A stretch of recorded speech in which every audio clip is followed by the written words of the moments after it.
What's up, nerds? Welcome to episode 21 of The Bandwagon Fan. Somebody buy this podcast a drink, because we're illegal. Oh, we're 21. I get it. 21, baby. Yeah. So, this is the show where we talk all things pop culture and what we're into right now. I'm Josh. I'm AJ. I'm Alex. And I'm Kate. And this week is a special spotlight on Gilmore Girls Season 1. So, let's get into it. Drum Are you ready roll. for Carole King to come in with that piano and start leading us? Who? Carole King, she sings the theme song Where you leave, I will follow. It's a duet of her and her daughter. Oh, really? Yeah. I danced. I want to just throw out that I dance to that intro every time it goes on. Hey, And Kanye it's a witnesses it song, on. it's a What's up, Bob?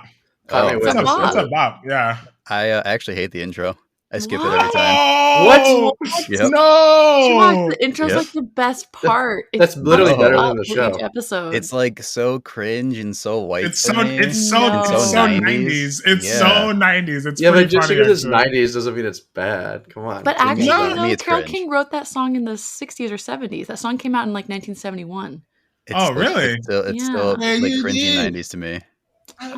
Which is shocking because I think that the music on the show is really good overall. I Like the music that don't. they choose. They do that. Really? Yeah, well, to be Oh, fair, wow. Change Josh music. only listens to Mongolian throat metal, so it's too white for me.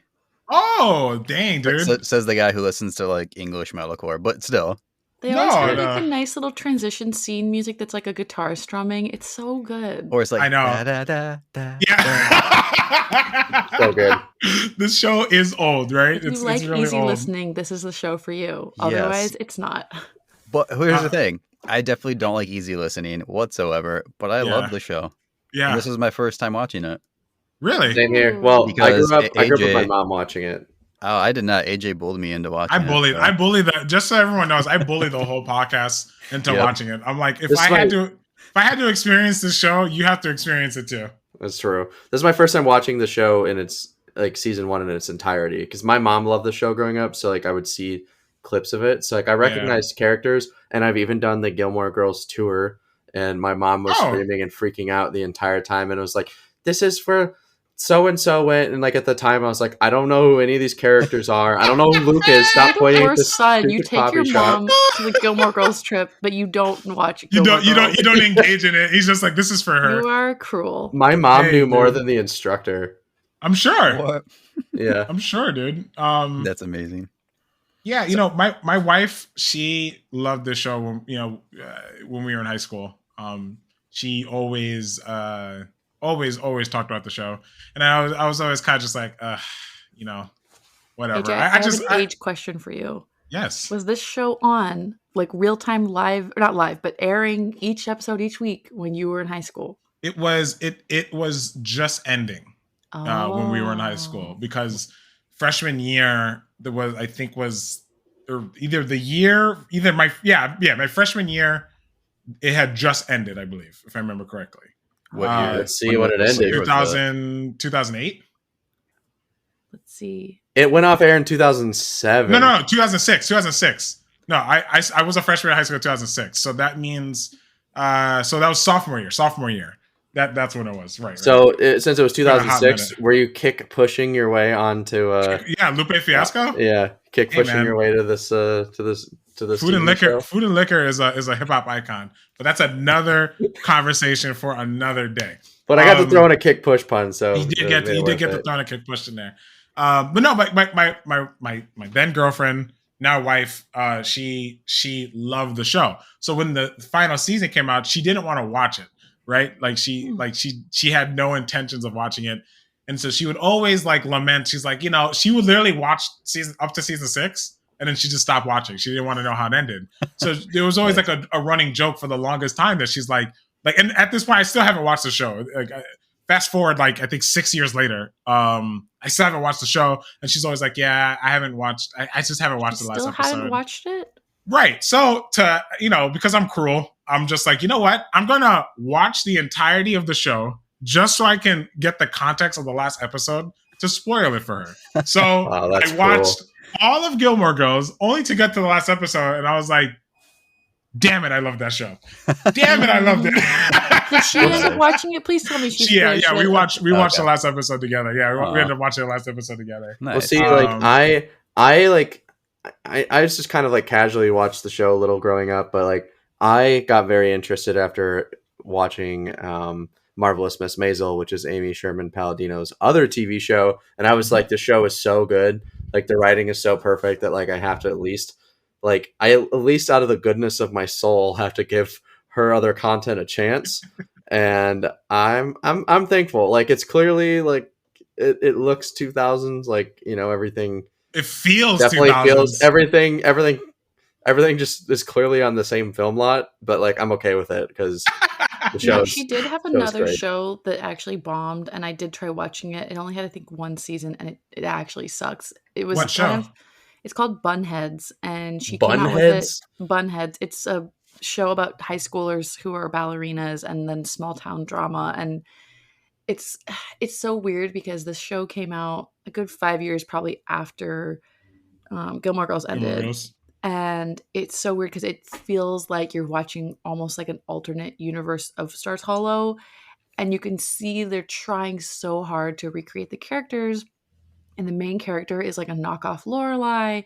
Like all Kelly Bishop's in this show. Yeah, Kelly Bishop's in the show. So Emily Gilmore. But other than that, I don't think there's any other repeat actors. But it just kind of sucked. I watched the season, and so it was interesting because when Maisel came out, it was like, oh, she got the magic back that she had in Gilmore Girls. But for some reason, Bunhead was a total flop. I'm sure with Bunhead, like you have a lot of pressure from your first show. And also, like executives at the time, I'm sure she probably had less creative control, so she probably was like forced to make similarities. They're like, make Gilmore Girls, and she's like, I already made that. They're like, make it again. Exactly. I think it feels like very like a forced knockoff version. So I think like with Miss Maisel, like she's had enough time, enough money, and like probably more connections in the industry to like be able to kind of make her own show. But who knows? Maybe they told her that Jeff Bezos Bezos said it had to be Gilmore Girls, and then she's like, "It is Gilmore Girls," and he's just had never seen it, so he's just. It's funny you say that because I feel like there are a lot of similarities between Gilmore Girls and Marvelous Miss Maisel, and then there are a lot of ways the shows diverge, and so like I think that's part of at least what makes both of them watchable. That you don't feel like you're watching a carbon copy of one or the other. I think the only similarities are just some of like the overall themes between the two shows. This idea of a woman having to make her path in a world carved by men. I do think that Marvelous Miss Maisel leans on that concept much harder than Gilmore Girls. Gilmore Girls, the conflict is more about like interfamily and interrelational conflicts. Whereas I feel like Marvelous Miss Maisel is more about like societal conflicts, right? Well, with this show too, it's like how many shows before this, even that were popular, had like a mother-daughter complex that was like as detailed as the show, or that's like that's a good point.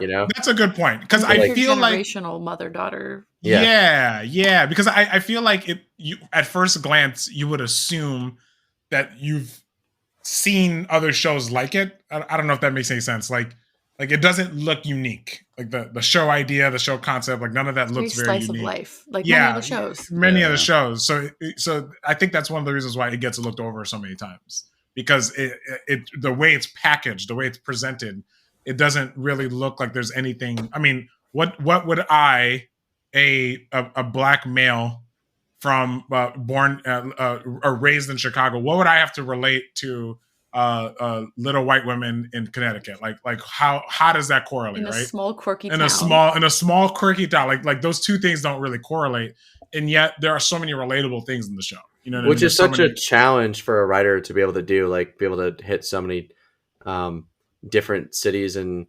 types of people, and like people from different backgrounds, and to be able to like have a show that you can like still learn things from and apply to your own life. I feel like is pretty impressive. Yeah. Why don't we? But I don't feel like it's catered to everyone either.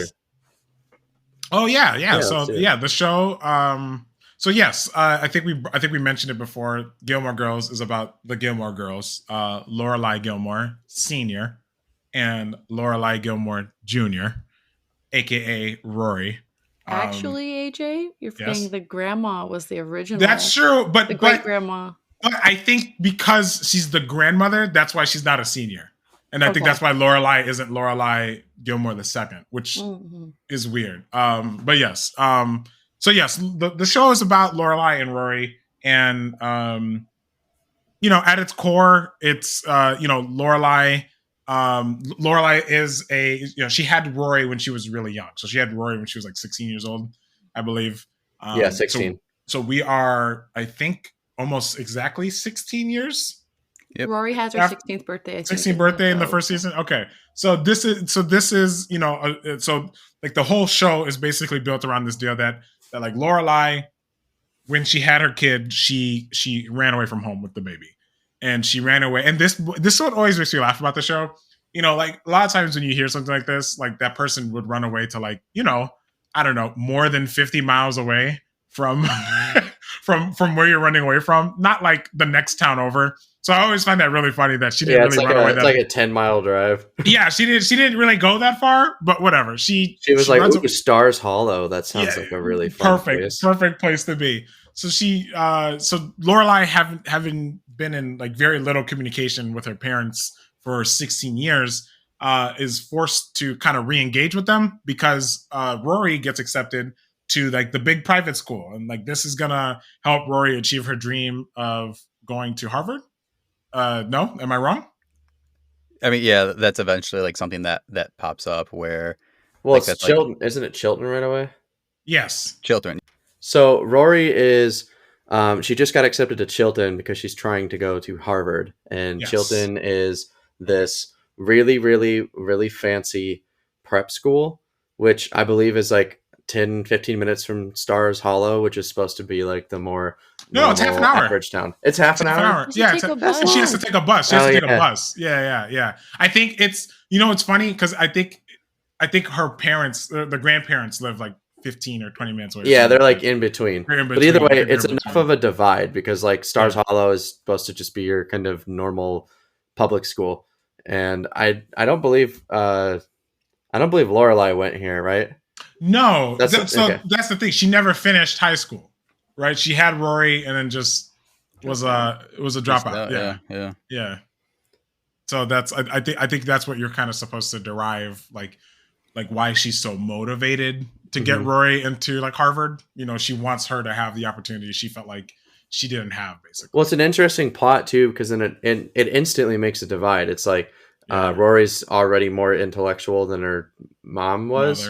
And I'm sure that. But I don't think Lorelai cares about that, though. I feel like Lorelai like loves that her daughter is like a genius. Yes. Yeah, you don't see it, but like it makes the plot interesting because it already creates like a dynamic. I get the sense though, like, and this is pretty common in real life that she's like trying to live vicariously through Rory, because it does come up. Is this your dream or is it your mom's dream? And I would agree. And I think we see this because in Chilton. Alex mentioned it's a hoity-toity private school. So, Lorelai works she's a manager at an inn, at a local inn, which one of the things about the show that is so like 90s, it's this idea that like an inn is as profitable as like a hotel, for example. Just like, nah, man. That's so cute. It's like their inn is always like fully booked. Well, okay. I will say this though. This show opened my eyes to the idea that like a lot of the Northeast does have a really big system of like bed and breakfasts and like inns. That's more of like a Northeastern thing. Well, river towns too.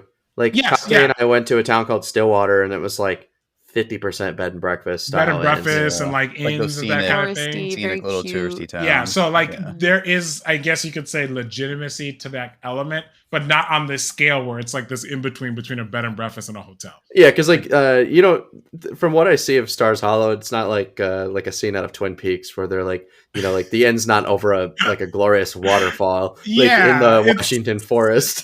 Yeah, and I guess for the purpose of the show and kind of what Stars Hollow is, I guess it makes sense, but it's just always funny to me. But yes, on a inn manager's salary, she's really not able to afford having like the house and be able to pay for the, I guess the tuition for Chilton. Which she makes a joke at one point where it's like, I'm the head of an inn. There's literally no room for growth. Like this is this is the highest I could get here. Oh yeah, someone asked her about a promotion and she's like, I literally can't get any higher. Yeah.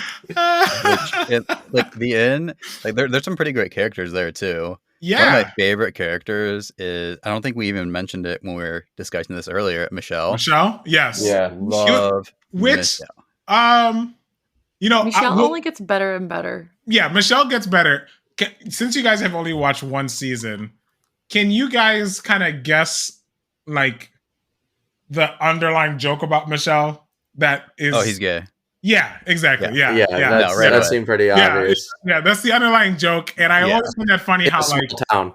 I don't know if it's supposed to be a joke or because at that time that wasn't a thing that you put out on TV. That's what I was thinking. Yeah, it's like this subtle, not so subtle subtext of he's gay, but this is back in the late 90s, early 2000s. So we're not going to. Which is probably why he's so sassy and crabby, because like he lives in a small town where like no one's going to do that. I think Amy Sherman Palladino has like a weird fetish for like gay black men and torturing little Asian women because think about it. Like, enlightened. Okay, this just like what because this is total 180 here. Shy Baldwin. I always find it funny that the only main black characters in both of her shows. That's from Marvelous Miss Maisel. That's from Marvelous Maisel. Both of the only major black characters in both of these shows are gay, closeted men. Yeah. I don't think Michelle's closeted though. I think they probably can't talk about it. But the thing is, they don't flat out say it until the revival. That's the thing. That's the part about it that it's like they clearly just dance around it, and I don't know. It's weird. It's very weird how they do that. And then same thing for Lane. I always feel like Lane has like a borderline abusive like life. I'm just like, and as we go along in the show, you'll kind of see what I'm referencing here. But like, it's just she gets a really raw deal here. Well, she gets really. No, you're right. And like, I just watched Turning Red.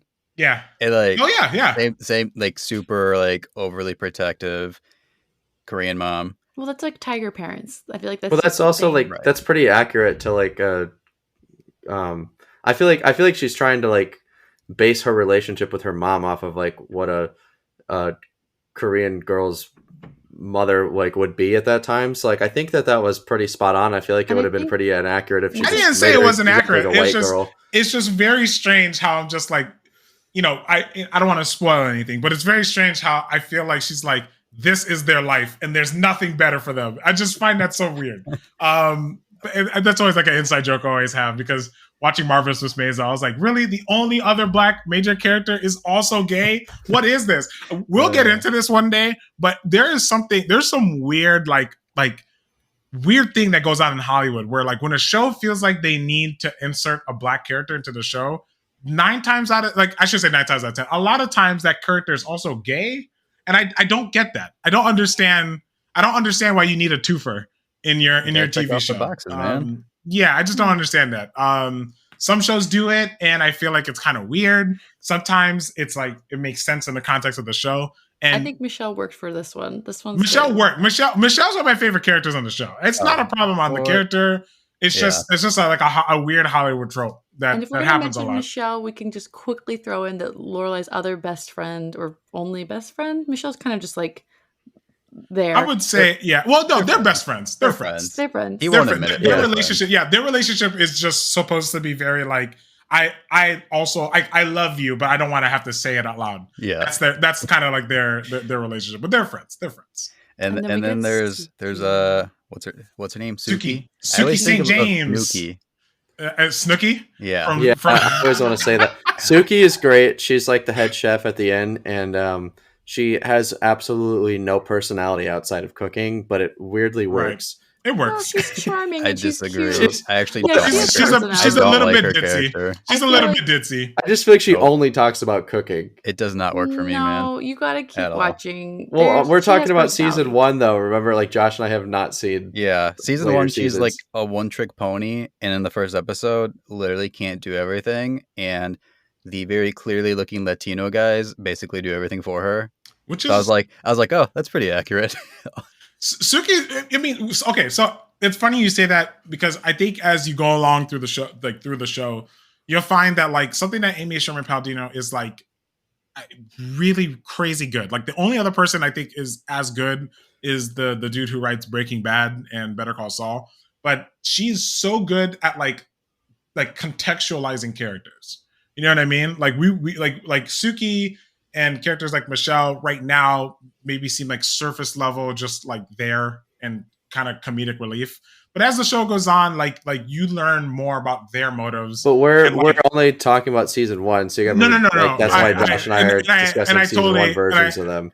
And I totally get that. I guess I'm just more along the lines like pointing in the fact that like, you know, just give them a chance. You know what I mean? Just give them a chance. I'll do that. Just be open. Just be open to it. Yeah. We also have Emily and Richard. That's Emily and Richard Gilmore. That's Lorelai's parents, Rory's grandparents. They are the money bags, basically. They are very rich, and they are the ones who Lorelai has to, let's say, make a what do they call that expression when you make a deal with the devil, but he requires something from you in return? I think that's what it's called. Yeah. No, there's a term. There's a term for it. Oh my god, there's a term for it. I can't remember what it's called, but yes, Lorelai has to ask her mother and father for money, and in exchange, she has to commit to weekly dinners every Friday, every single Friday night. And so that's kind of like the basis of the show.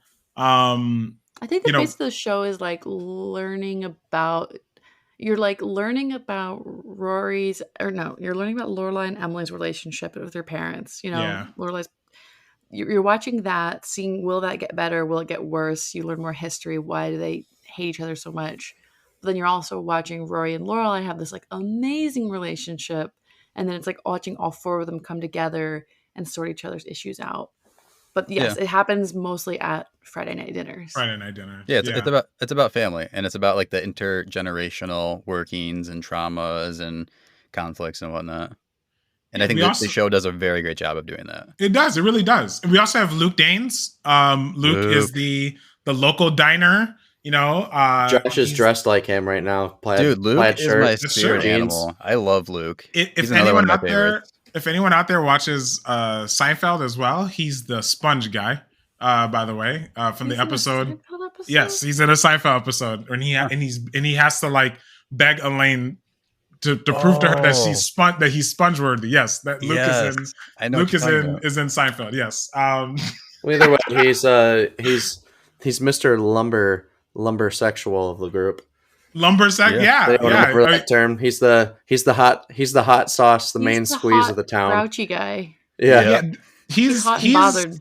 He's a love interest, but the show doesn't really like it. They just kind of allude to the fact that Lorelai and Luke. Yeah, there's chemistry. The chemistry there is pretty thick, if you ask me. Yeah, but if you were to ask them, they instantly do the no. So my favorite thing with Luke is this man, I feel like, hates coffee with a passion, yet he owns a coffee shop and he's like very passionate about making quality coffee, but then he like gets mad when people order it and he's like, that's bad for you. That's garbage. Beyond that, the running joke is that Luke is not a people person and does one of the few jobs that demands you talk to people. That's the joke, right? Yeah. That like he literally has to engage with all the people he low-key probably despises every day on a daily basis. You know what I mean? So he's another one of my favorites. He hates like anything that's like frivolous and pointless and like flashy. And he lives in the town that like loves that stuff. Yes. And like he's lived there his whole life.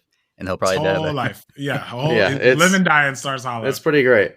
We got Max Medina. We got Max. He's like the professor, Mr. Hot Professor of Chilton, which is Rory's high school, and also a love interest. Dun dun dun. Lorelai. But Max. I feel like the show sometimes it kind of hints like are you supposed to like Max or are you not? And like I feel like I usually like him. I think Max is easy. Pretty interesting. Oh, you don't like Max? No. Why not? Just I don't know, man. Well, my intuition's like you're okay, but I don't like you. I like Max because I feel like he's very like intentional. You know what I mean? And he's very like direct.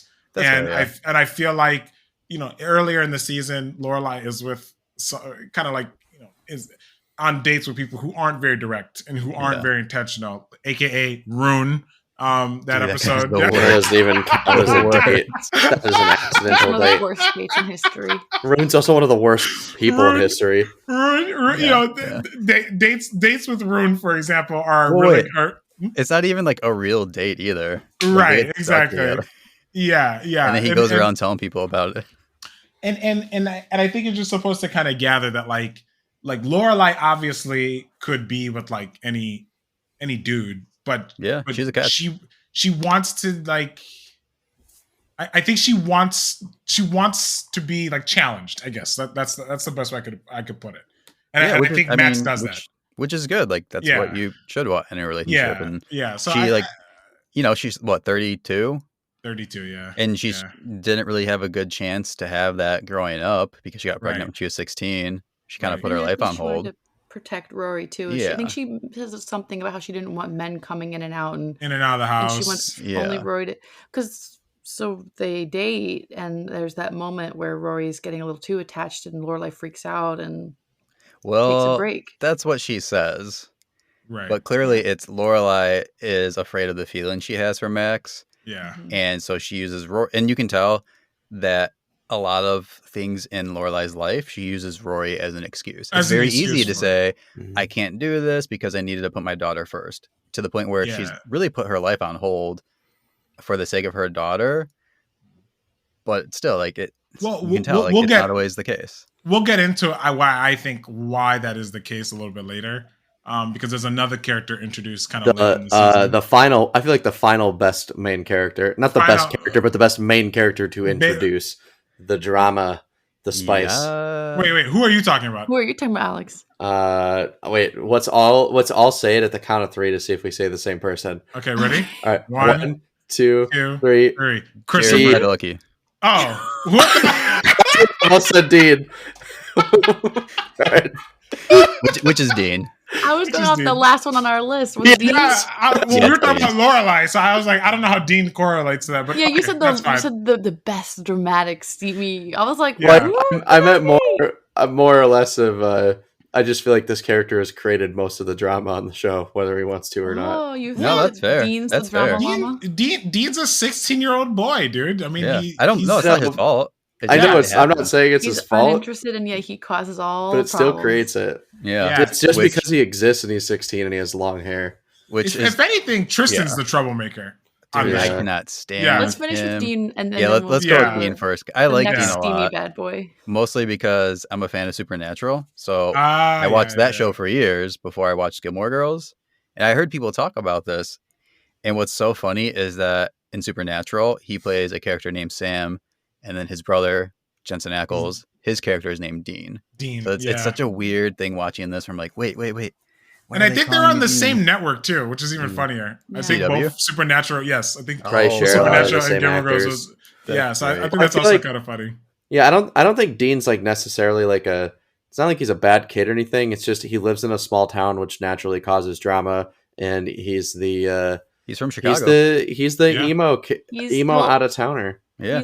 I'll give a little more context. He's the new boy who moves to town at the beginning of the school year from Chicago. From Chicago, and it's Rory's last day or two? Last week or something. Last week in the public high school, and lo and behold, they lock eyes and the love bug strikes, and it's because he's from Chicago. Let's just say that Hands Down by Dashboard Confessional was written about this man. He is the headline of an emo song. For the record, as anyone from Chicago would know, that boy's from Naperville. Okay, he's not from Chicago.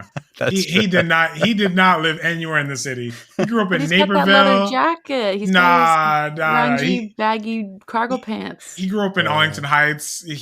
This man did not live in Chicago. Okay? Isn't that like basically Bloomington at this point? I mean, yeah, exactly. He's like the suburb of the suburb of the suburb. But he basically is the nice boy next door. He's the boy next door. Yeah. He is the boy next door. And Rory's the girl next door, and it's kismet. happen. They're gonna they just open the doors. Some other characters, like we mentioned, Suki. There's also Lane. Lane is Rory's best friend. I love what's the actress's name who plays her? Helen I do not remember something. her Whoever name. she is, I actually think Yeah. she's one of the better actors in the whole Her show. and Mrs. Kim are like two of the best characters on the show. Their I'm telling performances you are right now, A1. Mrs. Kim is that lady. Yeah. Do not mess with Mrs. Kim. Don't try her. She will test you. Try her and find out. Yeah. Yeah. Also, another great character, Paris Geller. Paris is great on the show. Oh, dude, yeah. As Rory's rival at Chilton, Paris is like almost the exact opposite of Rory. Paris is hot trash. Well, here's the thing. Like the actress who plays her does such a good job of like making you want to hate her. Yeah. But if you pay attention, like it's not very hard to see her life is horrible. She has a horrible life. But no, she's I don't feel like that gives her excuses to like treat everyone. It's not. I don't think it's an excuse, but I think it's meant to show you that like that she doesn't have. I mean, it's just so bad to say. She doesn't have a family. Yeah, so she doesn't have the support system. She doesn't have a support system, so she just has learned to like rely on herself, like completely and utterly, and that's why it's like so hard. in shock that both of you are defending Paris right now. I understand. I understand. Easily the worst character on the show. We'll see. We'll come back after season. Yeah, there's somebody else. Well, yeah, you'll see. Even in this season, I still hate her too. Worse. Really? I like Paris. You know why? Because something about Paris that I can appreciate is that it's in this world where like you have people like Tristan, who also is the other, I don't know if you could say love interest, but you know, there's this like idea that like if a boy picks on you because he likes you type of thing, and Tristan like embodies that. Played by Chad Michael Murray, by the way.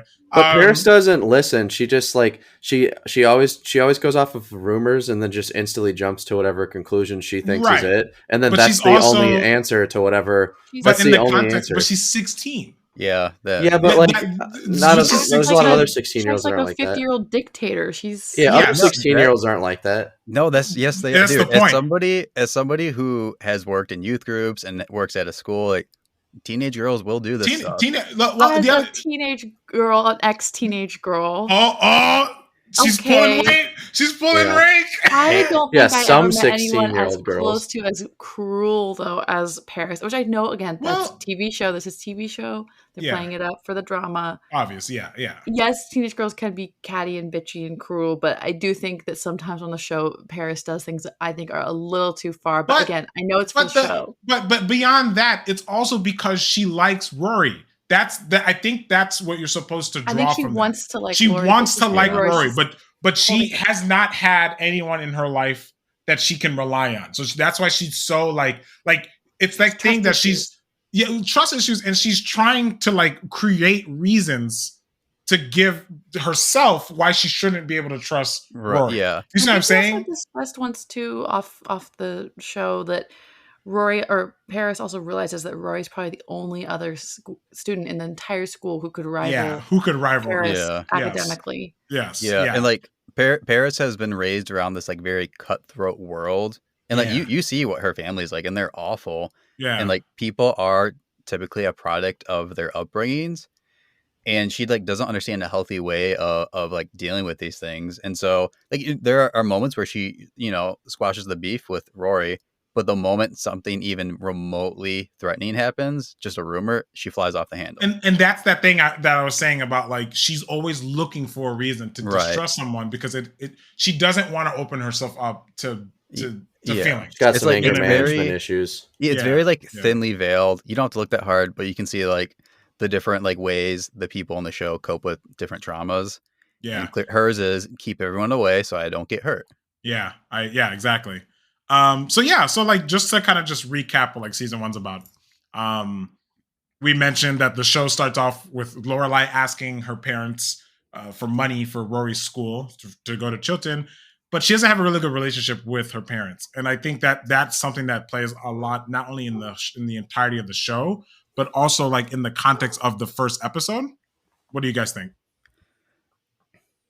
Yeah, like again, like the show in Marvelous Miss Maisel, like very much a theme is family dynamics and the way like different generations of families interact with each other, and like generational trauma and all these other things. And we talked about this in the saga spotlights too, how like parents will do things that seem so hurtful, Yeah. but it's done out of love, but it still creates a tension and like a Some stressor tension. in the Yeah. relationships. Yeah. And I think the wedge that really is driven between Lorelai and her parents is that, like I said, Lorelai got pregnant at 16 and then ran away.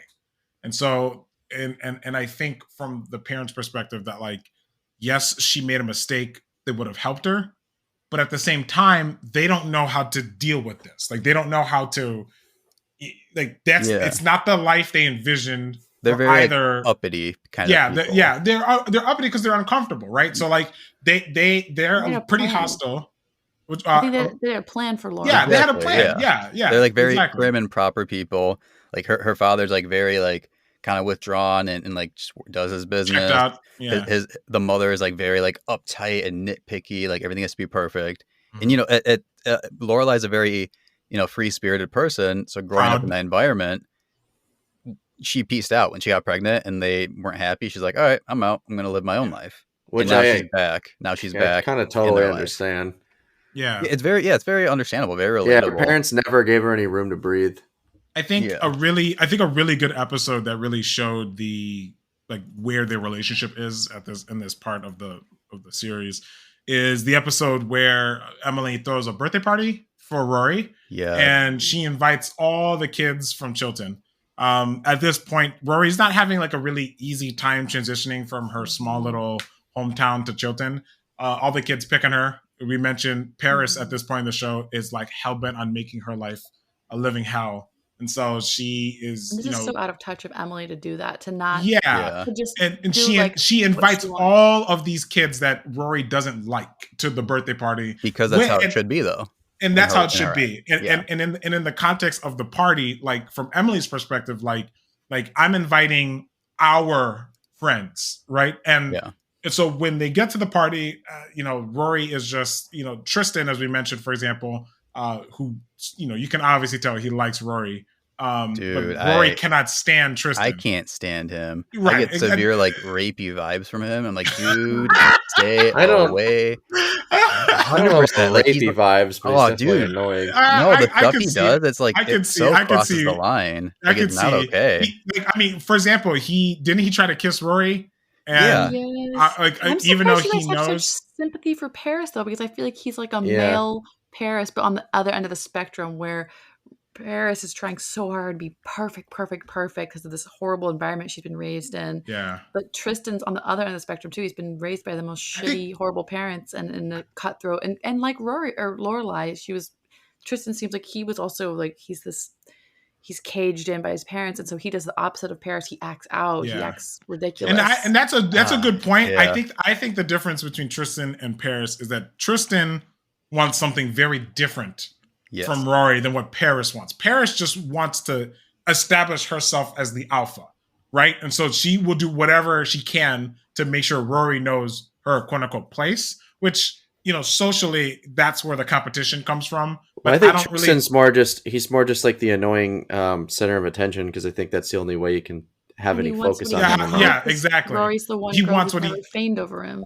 So that's why I agree with Josh, that idea that like, if this show maybe came out today on Netflix, that he probably wouldn't stop at trying to kiss her, because he's very like, oh, you want this, you know what I mean? Just like some of the language he uses, like, you want me, that kind of thing. It's just kind of like, bad vibes, bro, chill, dude, chill. But yes, Emily invites these types of people to her party, and Rory's having a horrible time. Because it's just like, that's not what she wanted. If she had the choice, she'd rather just have like a dinner with her grandparents and her mother. And, she lashes out at Emily. Emily gets really offended, and Lorelai tries to talk to Emily. Emily's like, hey man, get your kid under check. Everyone's fighting, right?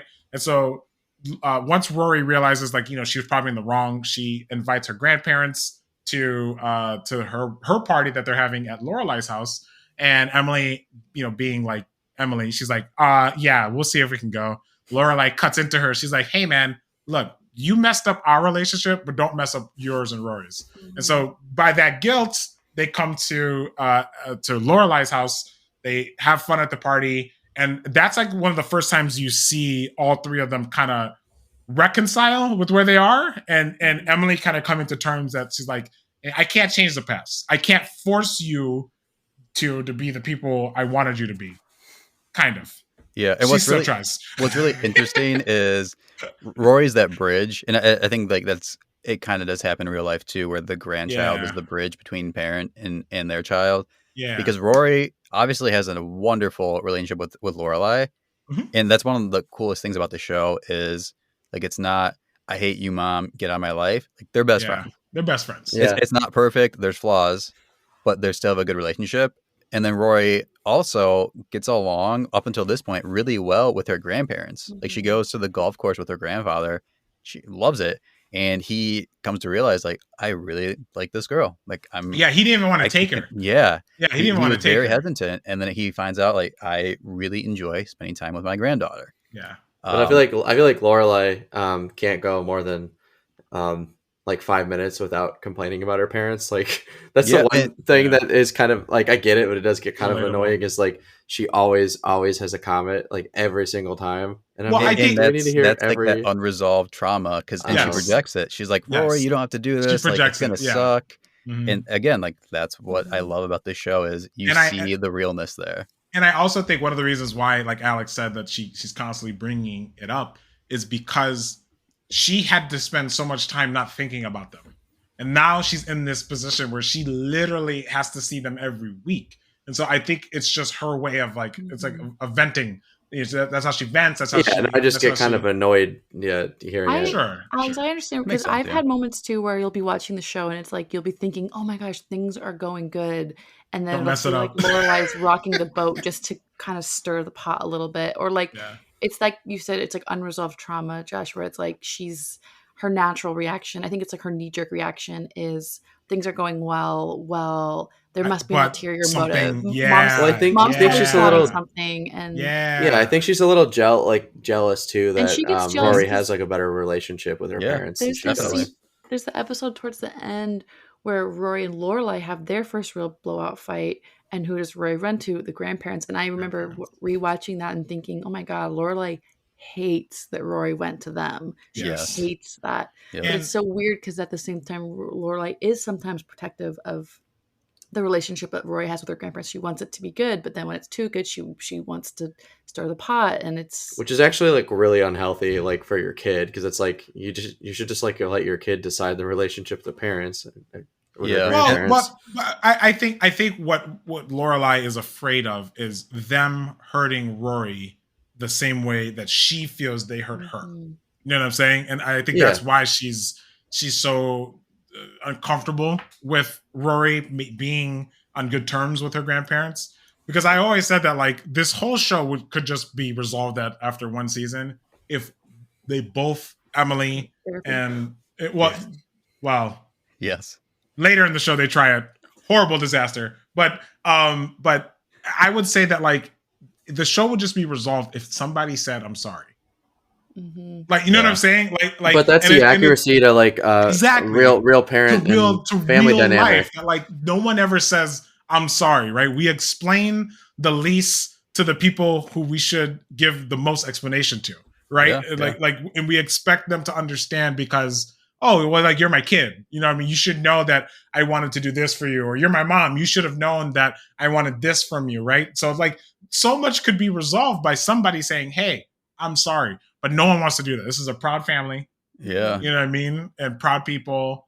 And I think that's true to form. It's true to real life. You know what I'm saying? Oh, yeah. 100%. And like you have to look at Rory had to grow up at the age of 16. Or not Rory, Lorelai. Got pregnant at 16. She didn't get to experience actually fully growing up. And then if you look at Emily, like you see like, where she's coming from, like the kind of person she is too, like they both have their things they need to work on. Yeah. And they don't know how to do relationships. And then you also see like how the younger Gilmore Girls, Rory and Lorelai, like how they handle dating. And again, like you see like, oh, like I can see where your issues are in this. Well, to transition, right? So a lot of the backdrop of season 1 is Rory at her school, at her new school, Chilton, right? So like, I think what's so interesting about this, and I always find this like kind of humorous, is that Rory went to this small school in a small town and was like a wallflower, right? Like invisible. She just did her own thing. No one really paid attention to her. She goes to this new school, and from her point of view, she's like unnecessarily being made the center of attention. And it makes, and I think that's what she's struggling with the most, right? Like the episode when she failed her test because she hit a deer on the way to school. You know what I mean? And she's trying a deer hit her. A deer hit her. Thank you. Yes, fair enough. A deer hits her, and she's trying to explain it to people. And I just felt like that's such a good example of like the exacerbation she must have felt to get hit by a deer, and then for people to be like, well, you're just not up to snuff. Like, what is she supposed to do? You know what I mean? And I feel like that's kind of like her, like we brought it up before, Paris and her two cronies, Luis and Madeline, they like, it's like Mean Girls basically, right? They're all like very cliquey and trying to make Rory's life difficult. Cliquey, and they have zero personality. No personality. Absolutely none. And they all like, I think it's really interesting how they all kind of shift like being the leader every now and then. Like it all kind of like changes on like who's the more sassy and demanding one throughout each episode. Paris is Queen Bee through and through. Well, no, Paris usually is, but I just like, I think it's kind of funny that sometimes it's like one of them has to like for the day like lead the like the annoying comment on somebody else. Yeah. Okay. Which is I think also another big part of the show is that everyone in this show is quippy. They got all the references. Everything is like talking in pop culture lingo. Oh, dude, yeah. Which makes the show so fun because they're constantly making these funny little like quips and jokes and calling each other like names, and it's like El Duce. El Duce is probably one of the best jokes on the show. Yes. I love that. Yeah. And I think that really lends into like the writing part, right? And why Amy Sherman Palladino is a talented writer, because it's just like this doesn't work if it's just straight dialogue. You know what I mean? Right, yeah. It doesn't work. Like the quips are A1. Coaches for the show that the cast all had a coach to help them practice talking fast. They had to learn how to talk fast for this show. Wow. And actually, the funny thing is, the only complaint I ever hear from people who don't like this show is that they hate how fast the characters talk. Just watch it at half speed. You'll be fine. Fair, though. That's fair. Alex's mom's boyfriend, like he told me he hates the show because he said the second they start talking and it's faster than the average human slow pace, he said he can't stand their voices. It makes everything so much more dramatic, like when everyone's talking at that speed. Yeah, it's true. I never really realized. I never really realized that until watching Marvelous Miss Maisel, and it's the same type of like speaking style. Yeah. You'll hear those actors and actresses talk about how Amy Sherman Palladino like literally is like you can go faster. Like you can go fast. No, like you could talk faster, and it's like amazing. A real like exercise and just like how fast can you spit out these lines. But they do it so well because you're doing it fast and you're doing it with the emotion it demands. And the back and forth are probably the best part of the show. Banter's amazing. Yeah. Yeah. Also, side note, but we missed my favorite sub character of the show. Ooh. Miss Patty. Miss Patty. Her telling those super inappropriate stories to those kids are so funny. My favorite thing too is like this character. She's basically just like she's like it's like running the local theater for like kids, and every now and then you just kind of seeing her telling inappropriate stories, and then there's always just like some bizarre like play sequence happening. And I don't know. I just like it. Like it's just always like this little like behind the scenes blimp in the show. Miss Patty is a flirt. Miss Patty is. I mean, she was that lady back then. Okay, Miss Patty is still that lady. She has had a wild life. She's gonna smack your ass when you're least expecting it in the grocery store, and she's gonna go. What are you gonna do about it? I'm Miss Patty. He's gonna wink at you and walk away. Miss Patty's a freak. Okay, and make you buy groceries at the same time. Yeah, and I think like. The side characters, you know, to continue. The side characters are what makes the show so much fun. When they introduced Max's character, for example, I thought that was they did it in a natural way. Up until that point, I think Lorelai had some kind of just like hit and miss like interest in men, and Max is the first time that we see in the show that like there's a person that she, I think, likes as much as that person likes her. The biggest problem, as we mentioned, is that Max is Rory's English teacher, and so that's a pretty awkward thing for your teacher to be into your mom. Honestly, that's like, it's pretty uncomfortable, especially starting at a new school. Starting a new school, and when you think about it, like, it makes sense why Rory would feel kind of uncomfortable with it, because she's never had to like deal with the, oh, your mom's hot type of thing. You know what I mean? Because all, like, she grew up with all those kids at Stars Hollow, so like there really isn't, like, it's a small town. Whereas like she's at a new school, and like people are looking at your mom. I mean, hey, the first day Lorelai went to the school, she went in like Daisy Dukes and cowboy boots or whatever. Like, it's, you know, it didn't really do her justice. But I really think that Max being introduced at this point in the show, you know, Josh had brought up earlier that, you know, one of the reasons why Rory and Lorelai and Emily, they struggle so much is because they just don't know how to interact with the people they're interacting around. And I kind of realized that like Lorelai's dating life is such a mess because she has spent 16 years of her life like raising her kid by herself, protecting her. And I really think that's why she just hasn't had many interactions. Like, the most social interactions with a man she's probably had is Luke. So I think that's one of the reasons why she just feels so uncomfortable overall with like another man who she does have feelings for, but she doesn't know how to make that work without getting burned like she was burned with Christopher. You know what I mean? Which I don't think we mentioned that we haven't mentioned Christopher yet. Yeah. We have not mentioned Christopher yet. Christopher is the father of Rory. Christopher is Rory's daddy. Yeah. And as we know, he's a very charming guy, but he's got a motorcycle. He's got a motorcycle, he's but like he's a flake. He's a flake. Yeah, he's a flake. He was her high school sweetheart, and I think it's awkward because he'll always be around, but he's a flake, and he's a flake. Yeah. He's not intentional. He's not intentional with you know, anything really. Yeah. He's, at the end of the day, he's just a big giant loser.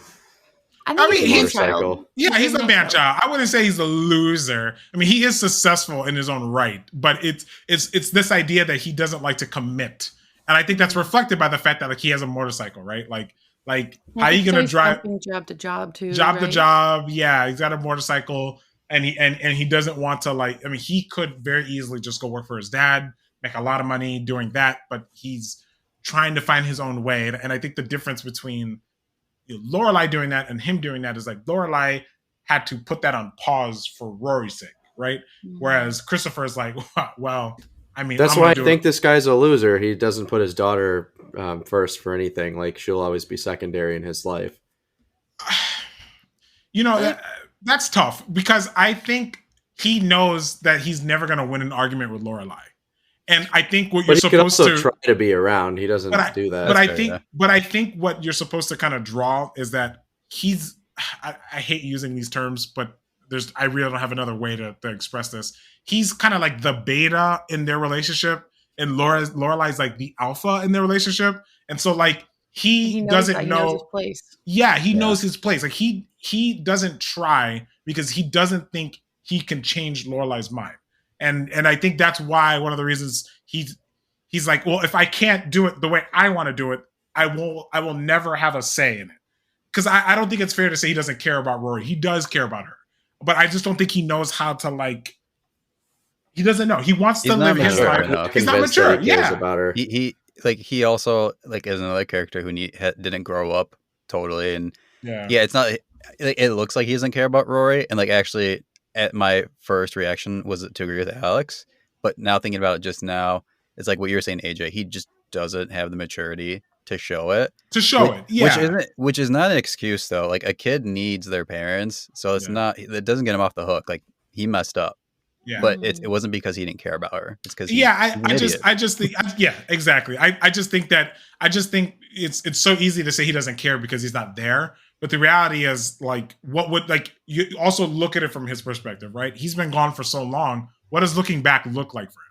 Excuse me, what is coming back? But that's not for that's him? not Rory's fault that he was gone It's for not. so long. It's not. It's his fault. It's 100% his fault, and that's one of the reasons. That's one of the reasons why, at the end of the day, I don't know if Lorelai could ever really trust Christopher, because it's just like, you left when you didn't have to, right?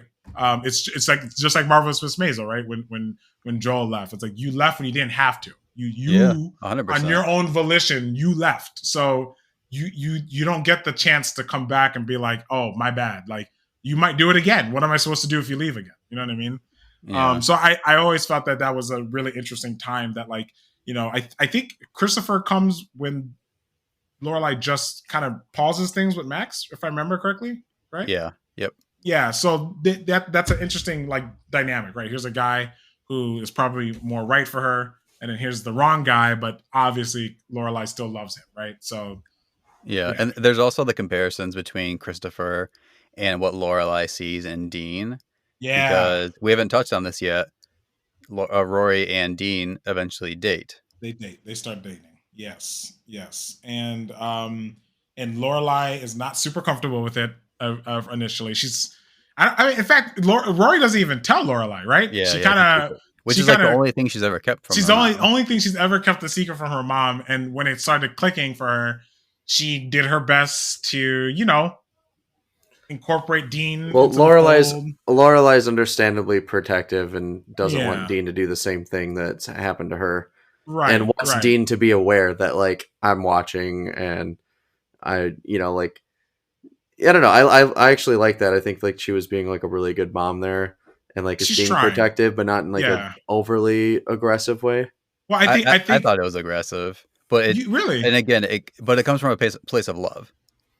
See, I felt it like she didn't want to be like her mother. So she didn't want to necessarily tell Rory that I thought it was a pretty normal thing to say. Well, yeah, I did too, because I don't really think that she's trying to tell Rory, you cannot be with Dean, and Dean, stay away from my daughter. But she's just trying to set boundaries, right? She's trying to essentially say, like, look, you need to be mindful with my daughter, because I'm present. You know, if that makes any sense. Because you can make an argument Emily wasn't present in Lorelai's life. That's how she got here, right? Yeah, no, that's not the part that I think was aggressive. It's that there's a period where she's projecting, like, her own experience, and she's like, oh, like, you're gonna get pregnant, you're 16, like, you're gonna do what I did. That's the part that I was like, hey, you need to, like, settle down a little bit, like, chill out. She's not you. Breathe. Yeah, she's not you. Like, I don't have kids, but, like, I still understand, like, the fear she would have. But it goes back to, like, she hasn't processed through what she experienced, and she's kind of now projecting it onto the next generation a little bit. And I also felt like this part of the show, surprisingly, out of all the components of the show, was actually the most, like, thoughtful part. The Rory and Dean's relationship, this idea of, like, your first boyfriend and girlfriend, and, like, the way they, like, you know, Rory doesn't have, like, a stable man in her life. You know what I mean? And so, like, she has the same social awkwardness with men that Lorelai does. And I find that so interesting, right? And so Rory is figuring out, you know, what it means to be present in your friendships, like with Lane, while still having a boyfriend and that kind of stuff. There's that really awkward episode when, like, Rory kind of forces Dean to get Lane a double date. That was such an awkward episode, for everybody involved, because she feels bad. She wants her friend to have what she has, that kind of thing, right? But then the titular part of this first season is when Dean has a really nice date for Rory, and ends the date by bringing her to a junkyard, and it tells her, like, you know, there's this car, and I'm building it for you from scratch. And she's just like, I mean, no man has ever done that for her. I mean, hey, Christopher couldn't even buy her books, right? So, like, this is very overwhelming for her. And I feel like overwhelming in general. Most people don't just go, "Hey, I have this car I've been building." Typically, like, I've just got the axle sitting here in a wheel. As a parent, would I let my kid drive a car another 16-year-old built? Yeah. Probably not. But it's the idea that's interesting, right? And then it's what he says, the big scary words that everyone's scared to hear at first. Yes, he tells Rory, "I love you," and Rory just says, "Huh." She doesn't really answer, and she's like, "I love the car," And Dean's like, you love the car? And then he's like, Rory, I just told you I loved you. She's like, and you said it very well. Oh, you feel so bad for both of them in that moment. It's like it's hilarious and cringy at the same time, and I think that's what's so funny. And heartbreaking, like, it is heartbreaking. Like, I like look at it, I'm like, 16-year-old me, like, how would I feel? I'm like, I totally my God, what he's feeling right now. Bro, the first time I told my wife I loved her, I was just met with silence. I didn't even hear anything. Hell, the first time I proposed to my wife, she looked at me like I was joking. Okay, the first time I asked Daniela out on a date, asked her out, I should say. She thought I was joking. She didn't even believe me. Okay, so yes, I could totally understand putting yourself out there on a limb and just being like met with awkward silence. Like that is so. Like I would have just like. I would have left. I would have left the town. I would have ran away. They should have actually just inserted crickets into that scene. That would have been actually pretty funny. Into your scene too. So this causes like Rory to like, I don't know. I don't want to call it a panic attack, but she does freak out because she feels bad. She feels bad, and she feels like Dean hates her, and she's never gone through like a breakup before. He does break up with her because he breaks up with her, and it's very, Lorelai wants to help, but she doesn't know how. And that's probably like the first time you see like resistance between Rory and Lorelai, because Lorelai is trying to tell her like, it's okay to grieve. It's okay to like be sad about it. And she's like, I'm just going to pretend like nothing ever happened. And so that's kind of like the conflict near the end of that season. Mm-hmm. Well, and then Lorelai has her own stuff where she broke up with Max using Rory as an excuse, and then she gets back with him. Yeah. But then there's also this thing like with her and Luke where they are becoming aware of the fact that there is chemistry between them. Oh, we didn't even bring up Rachel. We didn't even bring that whole thing up. That's the other complication. The other factor is that Luke also had his heart broken by this woman who he was apparently madly in love with, and she just dipped out. And then she comes back too. She kind of comes back unannounced, but like Lorelai and Luke just always have this like, I can see you guys need to just make out chemistry, but you're never going to do it. And it just like drives me nuts, which is like good writing. But they act kind of grossed out with each other though. Like there's when they start to get a little too gushy around each other, it's like, ew, will you stop that? I can't stand it. Like, but then Luke starts acting like a boyfriend, because it's like he'll be at her house like fixing stuff, and at first it's kind of nice. And he's like the OG simp. Yeah, well, it's kind of nice. It's like, he worked on something in the house, but then all of a sudden it's like 6 a.m. and she's like, Lorelai's waking up and he's just like working on the porch. It's like, I noticed that this wasn't safe, and it's like, no one invited you, Luke. Like, it's getting borderline. Like, you either need to ask her out or you need to stop doing this. I think so that's a very good point that you bring up. I think from Lorelai's perspective, that's one of the reasons why she's probably never felt that she needed to go date, because I think Luke has always been the everything but a boyfriend for her, if that makes any sense. You know what I mean? That's a good term, everything but the boyfriend. Everything but the boyfriend. And I think Luke has always been okay with taking care of Lorelai because he has been hurt by Rachel. I mean, hell, both the actresses look alike. So, I think he just doesn't want to get hurt, but he can't help but, have feelings for Lorelai. And I think that's really what you're supposed to kind of put together. So I really think that Luke and Lorelai at this point in the show it's like one of those like, wrong timing, like the bad timing type of thing. Like every time one person is available, someone else comes up. But also Luke needs to stand up for himself. And like, that's something, I don't want any spoilers, but it's like, I hope he learns to stand up for himself in like later seasons. Cause I feel like part of me is just like, dude, beginning of season 1, like if you just told her you liked her, like there probably wouldn't have been all this drama and stress. But that's the other thing too. Luke. So this is the difference I've always felt. This is the difference between Luke and Max, right? Luke is a very like, I'm gonna play the field. I'm gonna try and like give it time, that kind of thing. And Max is like, I know what I want. That's what I meant earlier when I said like Max is very intentional. That's why Max gets to go out with Lorelai and Luke doesn't. Because at the end of the day, Max is like you just said, Max did what Luke couldn't. And that's why at the end of the episode, he also does something that's huge. Oh, Max! At the end of the season. At the end of the season. Yeah, end of the season. Yeah, sorry, he, last episode. Max out of frustration with Lorelai because he can feel like Lorelai is this like mouse that he trapped in a cage and trying to get out. So he's like, "It's not the best visual for the person you love. I trapped them, you little mouse." That's creepy. I feel like Max is Does so, Daniela need so help? frustrated. Yeah, she does. I don't know. She's I'm a little blinking. concerned now. She's blinking twice. No, but I only say it because like you could just tell at this point that he's so tired of like Lorelai trying to give excuses as to why they can't be together. She's always trying to weasel out of. She's always trying to weasel out of something, and he's like, "Stop it!" And so he then proposes to her in an effort. I actually thought it was kind of immature. I agree.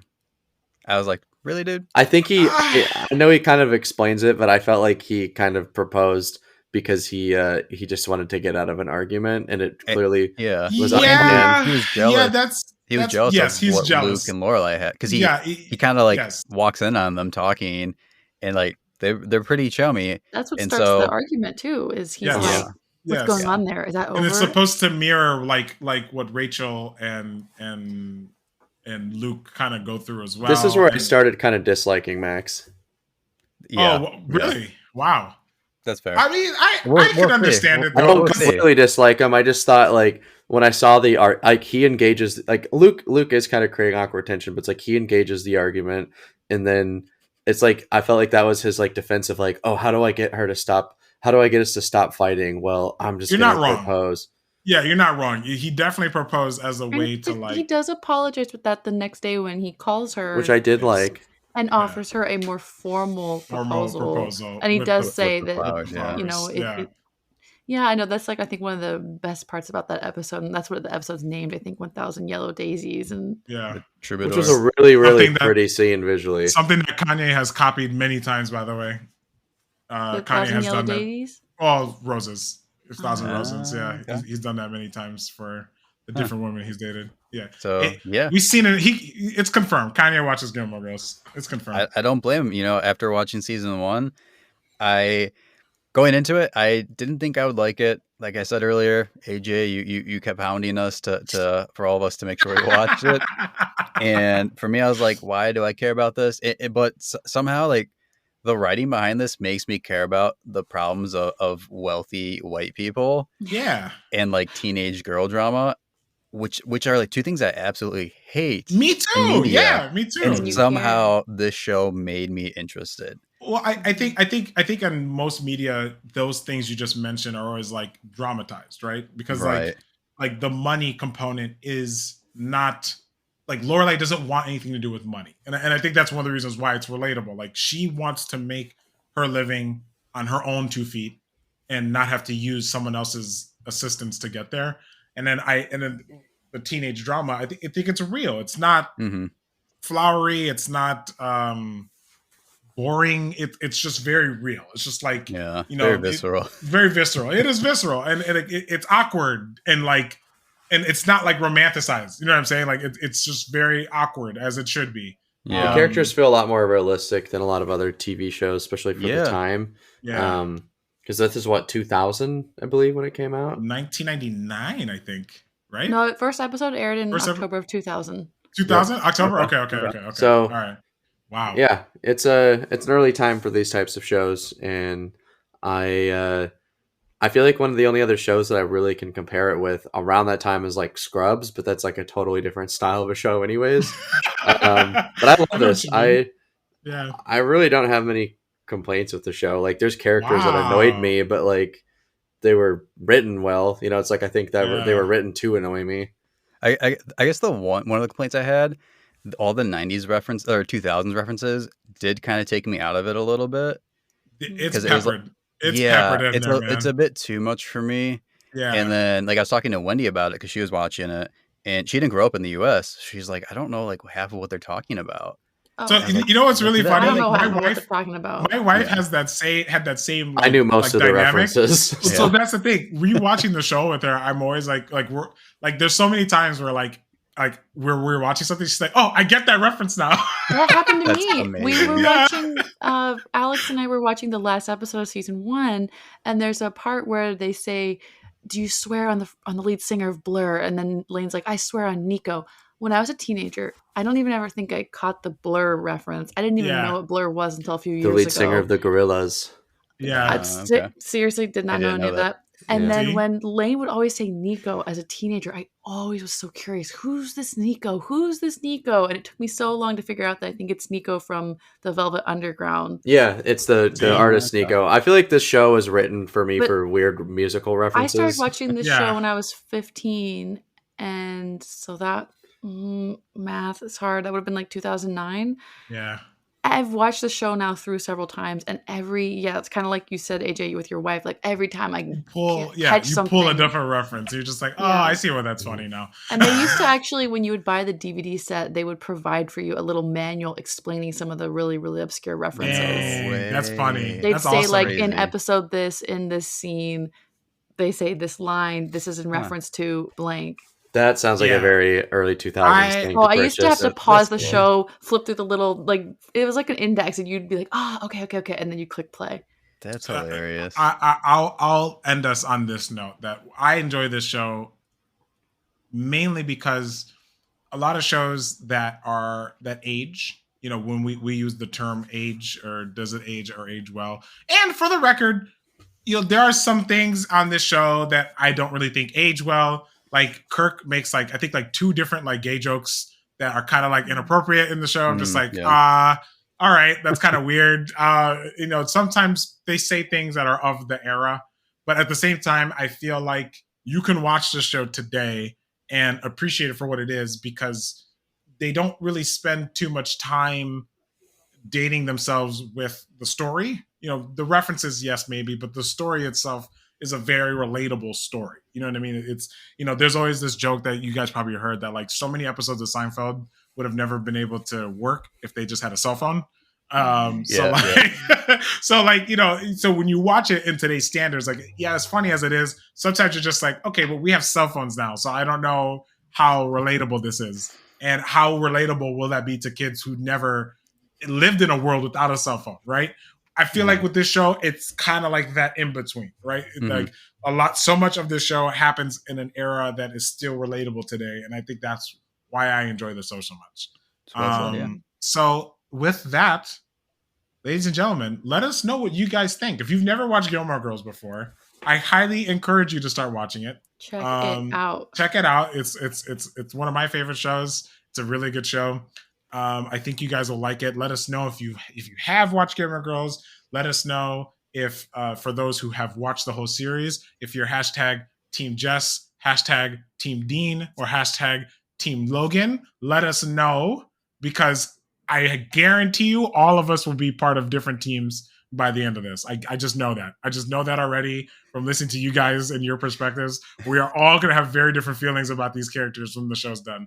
But fans, please, no spoilers for Josh and Alex. Please don't spoil things. At least, I mean, I always feel weird because the show's been out for 22 years. So it's like, you know. Just give me a chance. Give him a chance. But yeah, don't forget, we still have our giveaway. Check out our socials for that. The link for the giveaway. We are giving away a copy of Nubia and the Amazon, written by Stephanie Williams, right? William. Mm-hmm. And she... And you know, she is a friend of the show. We can say that. And so we really would want you guys to get a copy of that. Also, in general, guys, let us know how we're doing. If this show is 2 cheeks, let us know why. Help us make this better. And if you don't think it's cheeks, if you enjoy the show, let us know. Help us keep growing our show and keep growing our platform. We appreciate you guys, and we'll see you next week.